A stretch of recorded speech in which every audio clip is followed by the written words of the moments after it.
भाई Coulomb's law का तो दी एंड कर दिया था, आओ अब उसके न्यूमेरिकल्स को पछाड़ते हैं। देखो क्वेश्चंस किस तरह के बनेंगे, किस कैटेगरी के बनेंगे, जो वेक्टर बेस्ड सवाल आएंगे उसके लिए मैं ट्रिक्स बताऊंगा, कॉन्सेप्चुअल ट्रिक्स बताऊंगा जो कि हर जगह वैलिड है। देखो फिलहाल एक सवाल है हमारे पास, हर कैटेगरी का सवाल उठाने वाला हूँ यहाँ पर मैं। क्या कि two particles are D distance apart and force between them is F, if the distance is increased by twice new force will B. पहली बात, यहाँ पर ना इस सवाल पे फोकस मत करो कि सवाल में भाई फोर्स क्या हो गया, डिस्टेंस क्या हो गया। सवाल की कैटेगरी पे फोकस करो कि किस कैटेगरी का सवाल है। ये पता कौन सी कैटेगरी है? ये कुछ इस तरह से है कि two particles are D distance apart, force between them is F. जी ऐसा है तो ये है, if distance is increase by twice new force will be. मतलब सवाल कुछ इस कैटेगरी का चल रहा है कि ऐसा है तो ये है, ऐसा हो जाएगा तो क्या हो जाएगा। अब ये जो मैंने कैटेगरी बताई, इस तरह का सवाल आपको काइनेमैटिक्स में देखने को मिलते हैं, इस तरह का सवाल आपको ग्रेविटेशन में देखने को मिलेगा, इस तरह का सवाल न्यूटन्स लॉज ऑफ मोशन में देखने को मिलेगा, इस तरह के सवाल फिजिक्स में लगभग हर चैप्टर में ऑन एन एवरेज आपको दिख जाएगा कि इस कैटेगरी को जी ऐसा है तो ये, ऐसा होगा तो क्या हो जाएगा। लाइक दो ये कह देगा आपसे कि कोई पार्टिकल इतनी स्पीड से चला तो इतना डिस्टेंस ट्रेवल करके रुकेगा, यदि वो इतनी स्पीड से चले तो कितना डिस्टेंस ट्रेवल करके रुकेगा। मतलब ऐसा है तो ये, ऐसा होगा तो क्या हो जाएगा, है ना। इस तरह का सवाल आ सकता है कि दो प्लैनेट्स अगर इतनी दूरी पर हैं तो फोर्स इतना है, उनको हम कितनी दूरी पर रखें कि फोर्स इतना हो जाए, तो ऐसा है तो ये, ऐसा होगा तो क्या हो जाएगा। ये वाली कैटेगरी फिजिक्स में भरी पड़ी है। कैसे करना है उसको देखो। सबसे पहले एक इक्वेशन बनाओ इनिशियल कंडीशन से। तो इनिशियली उसने क्या बोला है, दो चार्ज पार्टिकल है, क्यू क्यू ले लेते हैं, है ना, उनके बीच का सेपरेशन d है, उनके बीच में लगने वाला फोर्स F है। तो यहाँ पर जो ये फोर्स होगा आपका कितना हो जाएगा जी, k Q square by D square. ठीक है। अच्छा, किसी का सवाल ये होगा कि मैंने दोनों चार्ज पार्टिकल सेम क्यों ले लिए, अलग भी तो हो सकते हैं। कोई दिक्कत नहीं, अलग ही मान लेते हैं ना, हम क्यों इसको ज़्यादा आसान करें, मुश्किल ही करते हैं। दो चार्ज पार्टिकल हमने अलग अलग मान ली, Q1 Q2, तो यहाँ पे प्रोडक्ट कितना हो जाएगा, Q1 into Q2 by D square. इसको इक्वेशन नंबर फर्स्ट मान लो। अच्छा, अब सेकेंड केस में वो क्या कह रहा है कि if distance is increased by twice. मतलब अब अपना जो फाइनल केस है जहाँ पे ये Q1 Q2 हैं, इसके बीच में फोर्स कुछ चेंज होकर F डैश हो गया होगा। डिस्टेंस क्या करा, इंक्रीज्ड बाय ट्वाइस। इसका मतलब समझो ये बाय वर्ड बड़ा इंपॉर्टेंट है। इसके कहने का मतलब है कि जो भी ये नया डिस्टेंस हो गया ना, ये कितना हो गया, इंक्रीज्ड बाय मतलब बढ़ा है, बाय ट्वाइस का मतलब जितना था उसमें दुगना और बढ़ गया। तो नया डिस्टेंस कितना हो गया, 3d। अगर वही होता इंक्रीज्ड बाय थ्राइस तो d प्लस 3d। अगर होता इंक्रीज्ड बाय 4 टाइम्स तो जितना है उसमें 4 गुना और d प्लस 4d। अगर ऐसा होता इंक्रीज टू ट्वाइस तो जस्ट डबल हो जाता, इंक्रीज टू थ्राइस तो जस्ट ट्रिपल हो जाता, इस तरह से। तो यहाँ पर आपको जो भी नया डिस्टेंस है दैट इज़ 3d। तो यहाँ से जो हम नया फोर्स निकालेंगे F डैश, सो इसको मैं थोड़ा साइड में करूँ इधर। यहाँ से जो हम नया फोर्स निकालेंगे F dash, that will be equal to k into q1 q2 by 3d का whole square. After solving we will get k q1 q2 by 9d square. इसको इक्वेशन नंबर 2 मानो। अब करो क्या, इक्वेशन 2 को अपन डिवाइड कर देंगे 1 से। तो इक्वेशन 2 के LHS में f डैश और इक्वेशन 1 के LHS में f, that will be equal to k q1 q2 by d square divided by k q1 q2 by 9d square. तो ये पूरा कट गया और डी स्क्वायर से डी स्क्वायर गया, 9 पलट के चला जाएगा ऊपर। तो जो एफ डैश आया भाई 9 टाइम्स एफ। बात समझ आई? यहाँ तक कोई दिक्कत? ठीक है जी, आई होप ये सवाल क्लियर हो गया होगा। अगले सवाल पे आते हैं। फिर से कह रहा हूँ, हर कैटेगरी में कवर करना चाह रहा हूँ, यहाँ पर ध्यान रहे।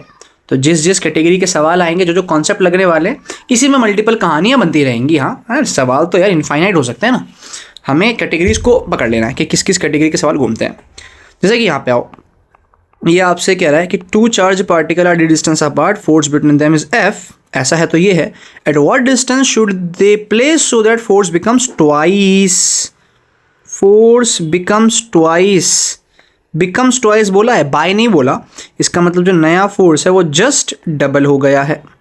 बात समझ आ रही है? ठीक है जी। तो ये भी वही कैटेगरी ना, ऐसा है तो ये, ऐसा हो तो क्या हो, ऐसा हो जाएगा तो क्या हो जाएगा। तो यहाँ भी वही लगाते हैं दो इक्वेशन भाई, Q1 Q2, इनके बीच में फोर्स F है, डिस्टेंस D है। ठीक है, यहाँ से इक्वेशन जो लगेगी that is F will be equal to K Q1 Q2 by D square, equation number first. I hope आप मुझसे जल्दी आंसर निकाल दोगे क्योंकि कॉन्सेप्ट हमने पीछे पकड़ लिया क्या होता है। अब ये फोर्स कह रहा है डबल हो गया है, तो ये डिस्टेंस कितना होगा हमें ये बताना है। तो यहाँ पर इसको फिर से आगे खिसकाते हैं थोड़ा सा। यहाँ अगर हम नया फोर्स निकालें जो कि 2F है, तो ये किसके बराबर होता है आपके पास के Q1 Q2 by D dash का स्क्वायर। इसको इक्वेशन नंबर 2 मानते हैं। फिर से वही कहानी, 2 को 1 से डिवाइड करेंगे, equation 2 divide by equation 1। So 2F divided by F will be equal to K times Q1 Q2 by D dash का square divided by K times Q1 Q2 by D square. ये पूरा cut जाएगा, F से F cut जाएगा। So 2 will be equal to D square पलट के ऊपर जाएगा और डी डैश स्क्वायर नीचे रह जाएगा। तो यहाँ से जो डी डैश का स्क्वायर है that will be equal to D square by 2, यानी डी डैश कितना आ गया जी आपके पास d by √2। That will be your answer. I hope ये सवाल भी क्लियर हुआ होगा ना। सेम कॉन्सेप्ट लग रहा है बट यहाँ पर कुछ और चीज़ पूछ ली उसने, तो ये ऐसे घुमाता रहेगा। कॉन्सेप्ट तो वही लगा ना, कुछ नया तो आया नहीं है यहाँ पर। ठीक है, आई होप इतना क्लियर हुआ होगा। आगे बढ़ते हैं। अच्छा, एक और चीज़, ये ऐसे सवालों को करने की शॉर्ट ट्रिक भी होती है, ध्यान रखना। अगर डिस्टेंस चेंज करके नया फोर्स पूछेगा तो एफ डैश निकालने का फॉर्मूला होता है आपके पास, एफ डैश निकालने का फॉर्मूला होता है एन स्क्वायर टाइम्स एफ। ठीक है, और यहाँ पे जब डिस्टेंस पूछेगा नया तो डी डैश निकालने का फॉर्मूला होता है डी बाय √n। आपने ये बात ध्यान रखनी है। बात समझ आई? एक second, I think I made some mistake ना। कुछ तो गलती हुई है यहाँ पर, कुछ तो गलती हुई है क्योंकि यहाँ पे sorry F by N square आता है। कुछ गलती हुई है, कुछ गड़बड़ हुई है। गड़बड़ क्या हुई है? ये ठीक है, ये ठीक है। एफ डैश बाय एफ के, हाँ भैया देखो गलती यहाँ हुई है कि 9 यहाँ आना चाहिए ना, 2/1 कर रहे हैं, यहाँ नहीं आना चाहिए। तो ये आपका 1/9 हो जाएगा। तो जो एफ डैश आपके पास आएगा, एफ डैश कहाँ गया, इसको मिटाओ। जो आपके पास एफ डैश आएगा भाई वो f/9 हो जाएगा। ठीक है, ये तो यहाँ से जो शॉर्ट फॉर्मूला निकल के आता है ना, मैं जब भी बोलूँ कुछ तो गलत हो रहा है, वो होता है आपके पास f/n स्क्वायर। तो ये शॉर्ट फॉर्मूला होता है नया फोर्स निकालने का यदि आप डिस्टेंस चेंज कर रहे हैं। आप कहेंगे मास्टर ने पहला सवाल कराया, पहले ही गलत कर दिया। तो भैया इंसान हूँ, कैलकुलेशन मिस्टेक हो सकती है यार, थोड़ा ऊपर नीचे हो जाती है कभी कभी, लेकिन हमारा मेन फोकस कॉन्सेप्ट है यार। कॉन्सेप्ट गलत नहीं बताऊंगा मैं। क्या कोई भी टीचर आपने पढ़ा रहा है यूट्यूब पे, आप किसी से भी पढ़ रहे हो, ऑफलाइन पढ़ रहे हो, ऑनलाइन पढ़ रहे हो, कॉन्सेप्ट देखो कोई गलत नहीं बताएगा। अगर कॉन्सेप्ट कोई गलत बता रहा है तो उनको थोड़ा सीखने की ज़रूरत है।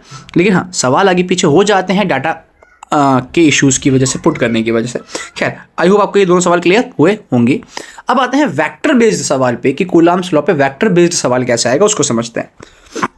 देखो, इससे पहले इस वाले सवाल से पहले मैं आपको एक कॉन्सेप्ट क्लियर करवाना चाहता हूँ, ठीक है ना, कि अगर हमारे पास दो वेक्टर्स हैं, ध्यान देना, एक आपके पास ए वेक्टर इस तरफ है, बी वेक्टर इस तरफ है, ये रिजल्टेंट कुछ आर आएगा यदि इनके बीच में एंगल थीटा हो। अब हमें ये आर निकालना आता है।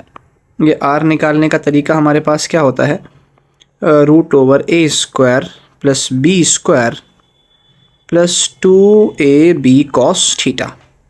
ये रिजल्टेंट निकालने का फॉर्मूला होता है। बट यार ये फॉर्मूला ना बहुत रेयरली अप्लाई करेंगे अपने। उसकी वजह ये है कि ये बहुत टाइम टेकिंग है।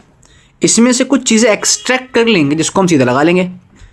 क्या क्या करना है, मैं 3 केस यहाँ से बना रहा हूँ। जनरली सवाल 90% आपको इन 3 केस पे नज़र आएंगे।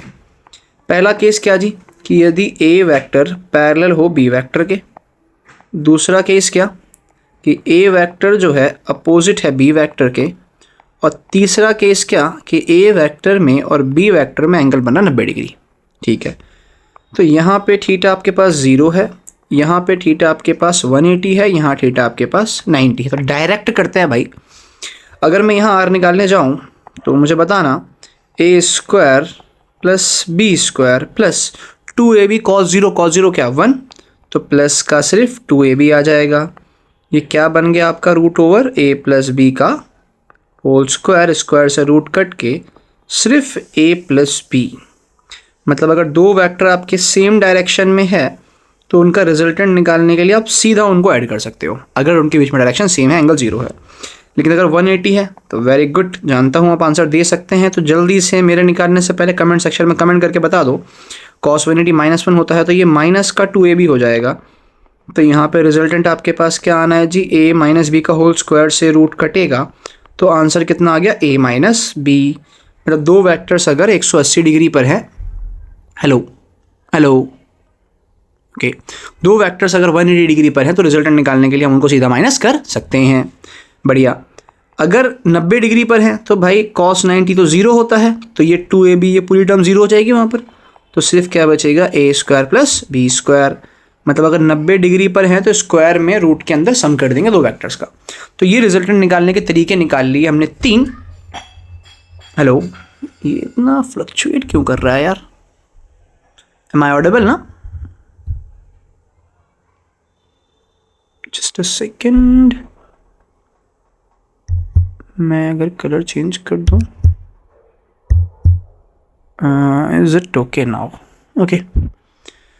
तो क्या पता लगा, अगर रिजल्टेंट आपके निकालने हैं, एंगल 0 डिग्री है तो सीधा सम कर देंगे, एंगल 180 है तो माइनस कर देंगे, अगर 90 डिग्री बन रहा है तो रूट में a square plus B square.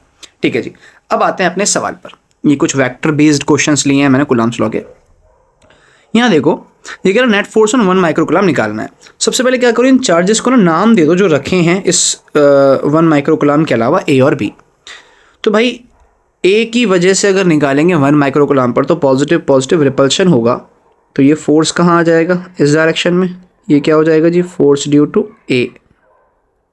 अब अगर बात करेंगे नेगेटिव बी की वजह से, -10 की वजह से, तो वो अट्रैक्ट करेगा, तो वो भी आपका इसी डायरेक्शन में आ जाएगा।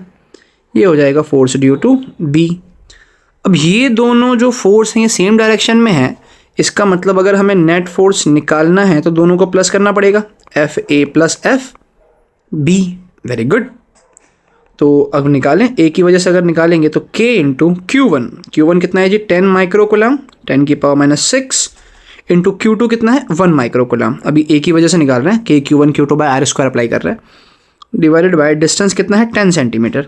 अच्छा एक चीज़ ध्यान रखना, ये जो 10 सेंटीमीटर है इसको मीटर में चेंज करने के लिए 10 की पावर -2 से मल्टीप्लाई कर दोगे तो इसको मैं ना 10 की पावर -1 मीटर लेके चलूँगा।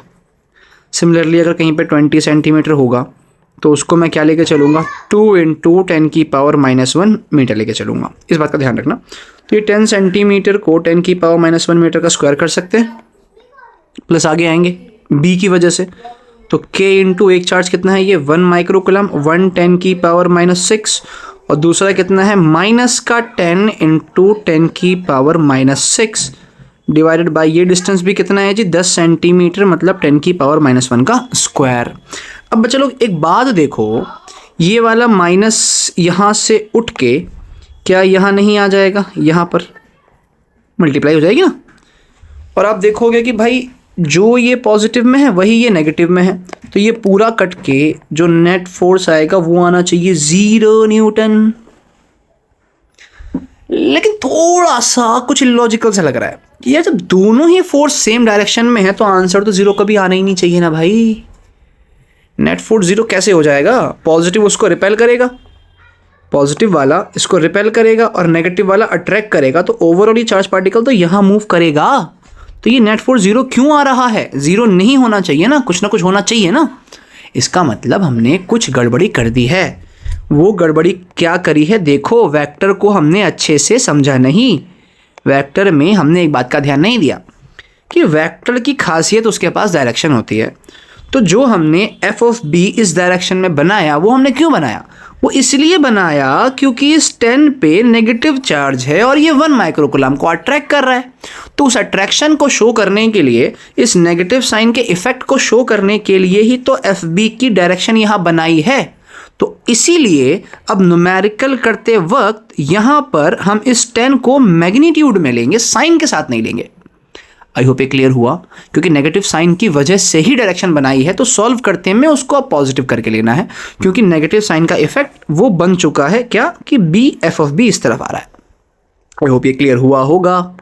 तो यहाँ पर अगर हम निकालें एफ नेट तो आप देखोगे कि दोनों प्लस होना है तो ट्वाइस हो जाएगा ना, ट्वाइस ऑफ k इंटू 10 हो जाएगी भाई, ऊपर -6 और ये 10 की पावर -2। इसको यदि हम सॉल्व करेंगे तो दैट इज़ 20 इंटू के इंटू 10 की पावर -10। तो ये 20 हो गया, k की वैल्यू 9 इंटू 10 की पावर 9 इंटू 10 की पावर -10। तो फाइनली आपके पास आ जाएगा 18 न्यूटन। आई होप ये क्लियर हुआ होगा। आगे बढ़ते हैं। जो कॉन्सेप्ट बताया वेक्टर वाला बहुत ज़्यादा इंपॉर्टेंट है, क्योंकि किसी भी वेक्टर का अगर हम डायरेक्शन बना दें तो अब उसका साइन अपनों को नहीं लेना होता। उसकी एक और वजह समझो, जो कॉन्सेप्चुअल है। तो लॉजिकल निकाला ना हमने, कॉन्सेप्चुअल क्या, मैंने रिजल्टेंट के लिए क्या बताया भाई कि हम प्लस कर रहे हैं ए वेक्टर प्लस बी वेक्टर। अरे भैया यहाँ जो ए बी लिया जाता है ये उसका ए और बी का मैग्नीट्यूड लिया जाता है ना वेक्टर में। ये ए वेक्टर है, ये बी वेक्टर है, रिजल्टेंट निकालते वक्त ये यहाँ ए बी पुट करते हैं, वो मैग्नीट्यूड पुट करते हैं अपने। तो ऑब्वियस सी बात है, अरे ऑब्वियस सी बात है, यहाँ पर आप क्या कर रहे हो, यहाँ पर हम मैग्नीट्यूड ले रहे हैं, मैग्नीट्यूड ले रहे हैं तो पॉजिटिव में लेना होगा। ठीक है जी, आगे बढ़ते हैं। एक सवाल आपके सामने ये रहा आपकी स्क्रीन पर। 2 charges of 10 microcoulomb placed at 10,0 and 0,10 units centimetre में दी है इसकी 10 की। अच्छा जी, मतलब वही है, इसको मैं 10 की पावर -1 मीटर लिखूंगा। Find net force at 1 microcoulomb placed at origin. बात समझते हैं।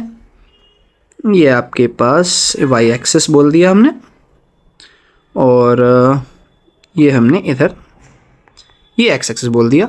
चार्जेस कैसे कैसे रखें, एक चार्ज कह रहा है 10,0 मतलब x एक्सिस पर रखा है, कितना है जी उसकी वैल्यू प्लस का 10 माइक्रोकुलम, और एक आपका रखा है, अच्छा दूसरा ही प्लस का 10 ही है, ये रखा है आपका 0,10 पर, और एक ओरिजिन पर आपका 0,0 पर एक चार्ज रखा है 1 माइक्रोकुलम का। इस पे हमें नेट फोर्स बताना है। तो फिर से यदि हम नाम दें इसको पॉइंट ए, इसको पॉइंट बी, तो हम क्या देखेंगे कि ये दोनों ही, ए भी इसको रिपेल कर रहा है इस डायरेक्शन में, ये फोर्स ड्यू टू ए है, और बी भी इसको रिपेल कर रहा है कहाँ, नीचे की तरफ, ये फोर्स ड्यू टू बी है। तो यहाँ पे इन दोनों वेक्टर्स में कितना एंगल बन गया, 180 डिग्री, सॉरी 90 डिग्री।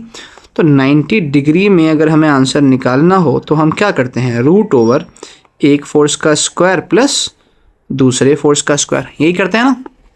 ठीक है जी। तो अगर हम यहाँ पे एफ ए निकालें पहले सेपरेटली, तो k इंटू Q1 Q2, देखो मैं डायरेक्ट कर रहा हूँ, माइक्रो यहाँ भी है, माइक्रो यहाँ भी है, तो एक तो 10 आएगा इंटू 10 की पावर -12 कर सकता हूँ, 10 1 10 हो जाएगा। कैलकुलेशन डायरेक्ट करिए, ध्यान रहे। और हाँ, आप अगर साइंस ली है ना, फिजिक्स पढ़ रहे हो, तो दिमाग कैलकुलेशन में नहीं, दिमाग लगाना है कॉन्सेप्ट अप्लाई करने में। तो कैलकुलेशन फास्ट होनी चाहिए। मैं फिर रिपीट कर दूँ, मैंने करा क्या, 10 की 1 से मल्टीप्लाई करी 10, और ये माइक्रो मल्टीप्लाई होकर 10 की पावर -12 हो गया, अपॉन में 10 की पावर -1 करा होगा उसका स्क्वायर, तो 10 की पावर -2 हो जाएगा। तो फाइनली ये सॉल्व करके कितना आ रहा है आपके पास, k इंटू 10 की पावर माइनस कितना हो जाएगा जी, -9। बात समझ आई। अगर f ऑफ b निकालने जाओगे तो भी सब कुछ सेम ही है, k है, 10 है, 10 की पावर ये ना 10 की 1 से मल्टीप्लाई 10, माइक्रो -12 और डिवाइड बाय 10 की पावर -1 का स्क्वायर -2, तो ये भी कितना आ गया, k इंटू 10 की पावर -9। तो यानी जो f नेट आ रहा है वो FA square plus FB square है ना, तो यानी 2 टाइम्स ऑफ k इंटू 10 की पावर -9 का स्क्वायर हो जाएगा, क्योंकि FA स्क्वायर, FA की जगह भी है, FB की जगह भी है, तो ट्वाइस ऑफ इसका स्क्वायर हो गया। तो स्क्वायर को इसको रूट से बाहर निकाल लेंगे, तो जो f नेट फाइनली आपके पास आएगा दैट इज़ k इंटू 10 की पावर -9 इंटू √2। k की वैल्यू पुट कर देंगे 9 इंटू 10 की पावर 9 इंटू 10 की पावर -9 इंटू √2। तो फाइनली कितना आंसर आ गया आपके पास, 9√2 न्यूटन। ये आपका फोर्स निकल के आ गया। आई होप ये दोनों सवाल आपको क्लियर हुए होंगे। तो आगे बढ़ते हैं। यहाँ पे लिया है 3 point charges Q are placed at each vertex of an equilateral triangle of side A, find net force on any of them. Okay जी, तो एक इक्विलेटरल ट्रायंगल ड्रॉ करने की कोशिश करते हैं। ठीक है, साइड A बोल रहा है, और यहाँ पे जो चार्जेस लिए हैं that is Q and Q लिए हैं। किसी एक पे निकाल देते हैं, तो इसको A नाम दो, इसको B नाम दो, और मान लो इस पे निकाल ले रहे हैं। तो भाई ये वाला A जो है इसको रिपेल करेगा इस डायरेक्शन में, तो एक फोर्स आपका यहाँ आ गया, फोर्स ड्यू टू A। ये जो B वाला है ये इसको रिपेल करेगा इस डायरेक्शन में, ये आ गया आपके पास फोर्स ड्यू टू B। अब इक्विलेटरल है तो भाई ये 60 डिग्री होगा, तो ये एंगल भी कितना हो जाएगा आपके पास 60 डिग्री। बात समझ आ रही है? ठीक है जी। तो अब 60 डिग्री के लिए वही फॉर्म लगाएं जनरल वाला, a square plus B square plus 2ab cos theta, जो हमने पढ़ा था जनरल फॉर्मूला 60 डिग्री के लिए। ये तो हमने बताया ना कि 0, 180 और 90 के लिए जनरली जो क्वेश्चन 90% आते हैं आपके पास। अब यहाँ पे अगर उसको अप्लाई करोगे यार, तो एफ नेट आपने निकालना है, तो root over F A square plus F B square लिख लेते हैं पहले, F A square plus F B square plus 2FA/FB cos 60, फिर से दिमाग लगाओ, cos 60 1/2 होगा, तो इस cos 60 से 2 काट दिया मैंने, तो जो भी एफ नेट आया आपके पास क्या बचा, यही बचा ना।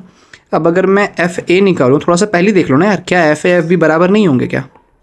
देखो ना भाई, के Q square by A square, F A के लिए के Q square by A square, तो इन दोनों को एफ मान लो।